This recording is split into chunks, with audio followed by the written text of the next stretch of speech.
suit, a blue tie, a folded piece of paper in his hand, and he had no photographers or an entourage as he walked slowly to the stand, stopped, took a seat, and looked out into the gallery. His eyes met Diddy's for a minute, and they had a cold conversation. Diddy turned away, and the judge moved forward slightly. Evidently caught off guard, the courtroom had seen celebrities before, but this time Denzel was untouchable. Denzel stayed there for a long time after taking his oath, yet he didn't. "I'm not here because I want to be," he responded instantly, "but I couldn't live with myself if I didn't," in a tone that was frighteningly calm. Witnessed his eventual admission to the court that he had been delaying testifying for months because he had been unsure of what to say, and that it was difficult, but necessary. "I heard things and remained silent because I thought I would be safe. If I kept my head down, but I can't do that anymore." He looked straight at the jury and said, "This isn't wait until you learn what Diddy's next move was if you think this trial is absurd." Denzel's remarks on retaliation and what happens when power is unchecked caused the court to lean in. As Washington prepared to present the evidence from the previous week, Denzel began by outlining the early 2000s, when hip-hop and Hollywood were, he was no longer just a music tycoon. He was now mixing with A-list studio execs, top-tier agents, and directors, and they were starting to clash in ways that had never been seen before. Denzel turned to see Diddy at VIP lounges, charity galas, and special getaways. He had a talent for walking into a room and making everyone feel like the boss. Denzel asserted that he was exempt from regulations. Even though Dottie would make jokes about controlling the town or owning the tail, it was first mild and harmless. However, over time, Denzel noticed.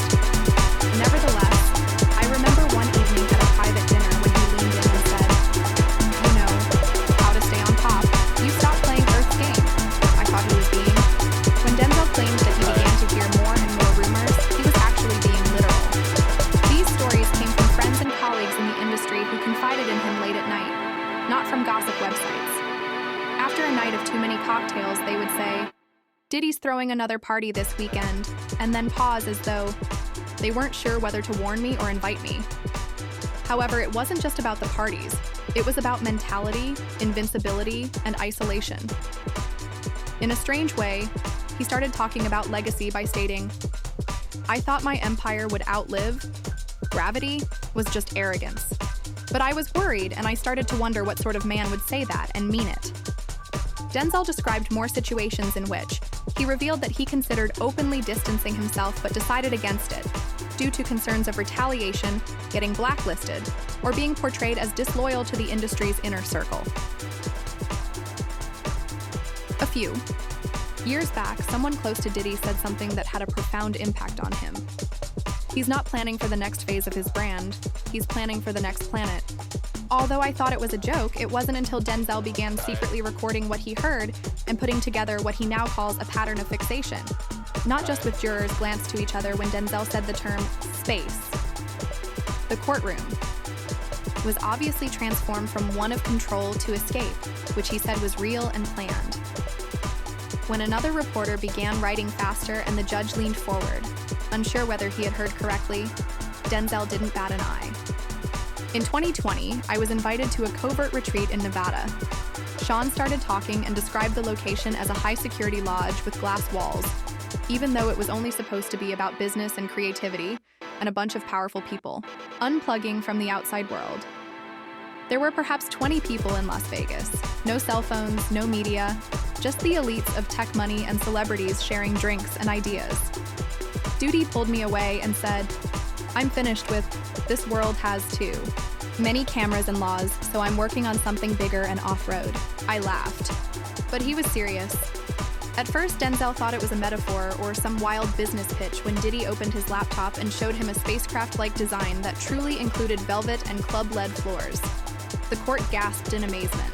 When Denzel said he was collaborating with private corporations to develop the Heaven Lounge, the first entertainment capsule in orbit. Dottie allegedly referred to it as a floating aeronautical complex and had already selected 10 of his passengers, all of whom were meticulously selected for their loyalty and confidentiality. Sanctuary. "Freak off," Denzel said, looking straight ahead. There won't be any lawsuits or cameras up there, just freedom, he said. He remembered Diddy saying, "I'm about to host the first zero-gravity freak-off. They won't be able to touch me, not in space," as though he were franchising his parties to space, and it were a business, Orbit. Denzel paused, and I realized that this was a plan, not a wild idea. He later claimed to have received an exchange of messages, stating that Diddy had already committed to testing a non-civilian payload with a lesser-known aerospace business by 2025, but the payload was unequipped. But what Denzel said next would make the plan even more terrifying. Did he say that the space travel was a reset, a place to start over? It was people, and he was going to be one of them. He said, "If I leave the planet, nothing that happens here can follow me." When I asked him what he meant, the courtroom fell into a suffocating quiet. Quiet, as it was about a man who believed he would escape justice by leaving Earth after describing the horrifying. Denzel Washington explored the practicalities of the case, revealing that Diddy was actually planning spaceflight rather than just dreaming about it. Prosecutors later referred to this as, "The plan wasn't isolated or speculative," Denzel said. It had substantial financing behind it, and what he said next showed how close he was to putting it into action. "Investors," Denzel said, "and I don't mean party promoters. I'm talking billionaires, tech guys whose names you only see when markets crash or satellites go up." He named only one such person.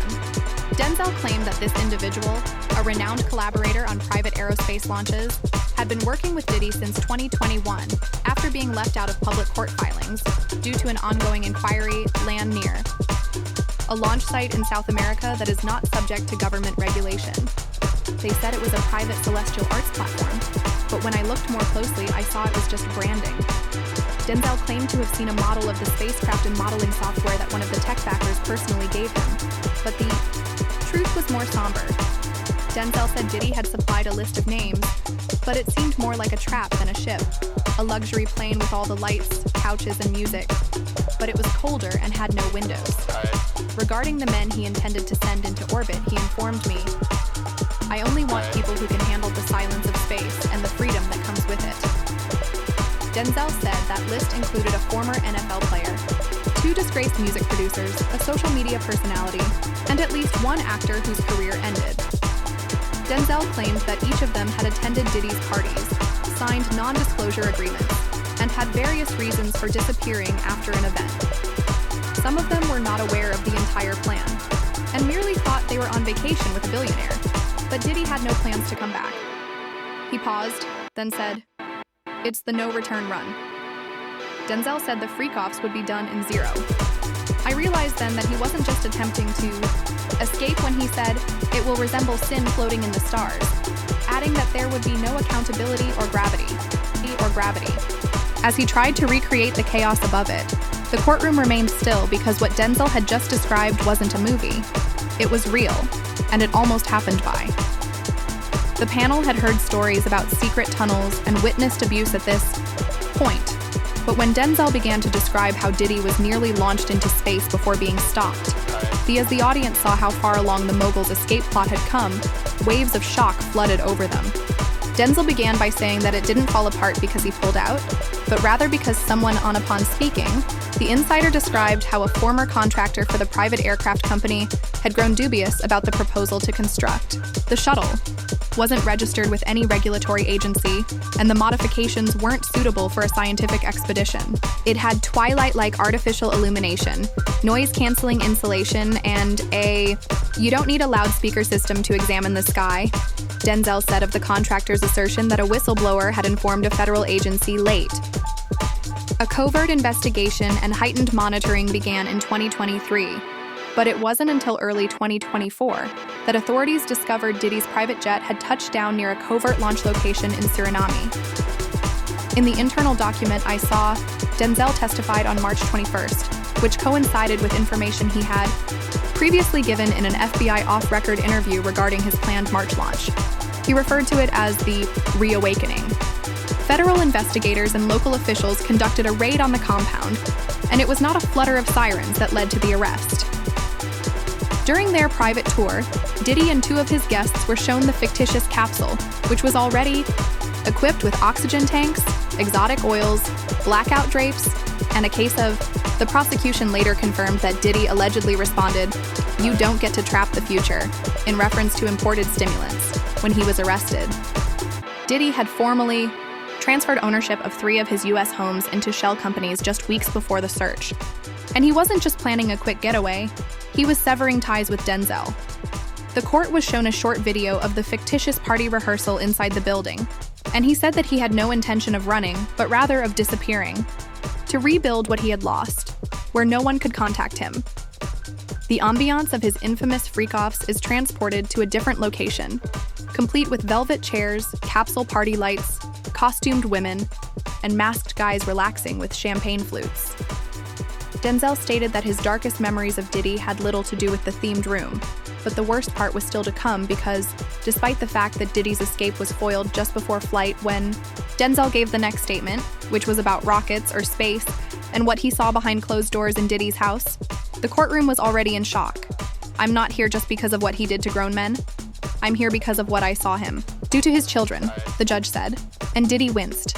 To remain composed, but no one could predict Denzel's next words. He recounted a day in 2016 when he was asked to Diddy's home in Beverly Hills under the pretense of the mentorship luncheon was intended to inspire and support emerging Black actors, but instead it felt like stepping into a fortress of fear. Denzel described how he witnessed a teenage son of Dids being led upstairs by a security guard, his eyes swollen and his face gloomy as though he had been crying.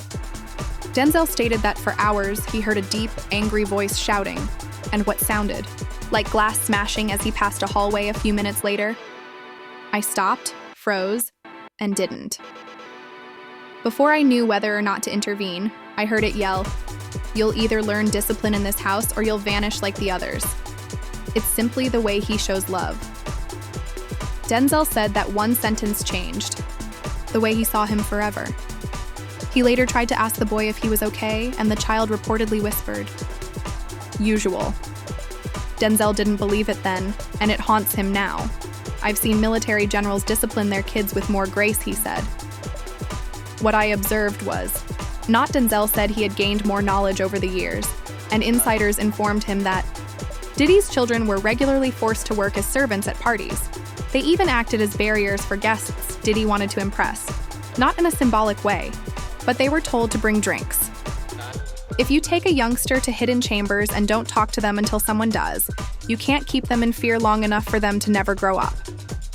In his testimony, Shrink said that he had personally spoken with Diddy about his worries in 2018. Diddy allegedly responded, "You raise lions by tossing them to the wolves." Denzel refused to take a little break when the judge ordered it, and one juror's sobs filled the courtroom. If the rest of the courtroom had been unexpected, this was something different entirely. It was about kids now, not celebrities. He went on to say, we finish this now." And Denzel asserted that Diddy, who the world had once praised as a businessman, had instead ruled his home like a tyrant with no mercy when he described the disturbing things he observed inside.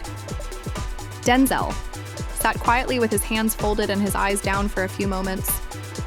He was holding his breath when he said something few would have predicted in a voice barely audible above a whisper, and the courtroom had once again gone silent. A man of his rank should have spoken up sooner, but instead he spoke shamefully and described the inner pain he had been carrying. He admitted that he had all the warning signs after seeing Diddy's behavior at parties for over a decade, including how everyone around him acted terrified but said nothing. As he described his talks with others, the fear on the faces of young artists, the murmurs in the corridors, and the way his own children were treated like property, I turned away. According to men and women in the entertainment industry, if you speak out, you're done. They said this because they had witnessed similar behavior but were afraid to speak up. Denzel nodded. Or, you think anyone will believe what you say? I'm a man who has played heroes all his life, but I didn't act like one, he told the court, describing a moment in 2019 when he almost came out but allowed that fear to control him. Diddy received an anonymous communication from a former employee of one of his production companies through a buddy saying, "Please, you're the only person he respects. People could listen to what you have to say." But Denzel didn't respond, so I told myself I wasn't ready and I just wanted an explanation. He looked at the gallery now, but I didn't want to jeopardize my family. even though my sons told me they always admired me because I stood my ground, when it mattered, violated that standard by protecting my career instead of people. Denzel's story of restless nights and dreams in which he stood in the It was the middle of a doty party, but everyone had masks on instead of faces. And every time I turned around, one of my kids was there, crying, stating that the guilt was too great. When he found out about Diddy's planned launch and his actual escape into space, it became clear to him that if I had said nothing, I would have seen him leave Earth while the victim stayed here. By this point, Denzel had talked about the private, the painful, and the nearly unheard, and he asserted that he couldn't allow it to occur. Astonishing, but he now concentrated on the infrastructure that allowed Diddy to function freely for decades. Denzel asserted that he wasn't by himself in creating this empire, as he was protected by. He explained what he called a network of silence, which was made up of powerful individuals, executives, lawyers, and publicists who knew what was going on but continued to run the system. He testified that after every big event at Diddy's house, a handful of people would show up. I saw cleanup crews, teams hired not to supervise a party but to clear it out. Hours later, professionals with industrial cleaners, shredders, and blacklight devices arrived in addition to cleaning staff, and they were told to remove any digital and physical materials, including. When Diddy invited him to a private screening event in 2015, an emotional Denzel revealed that he had inadvertently gone into a back room where a man in a security suit was.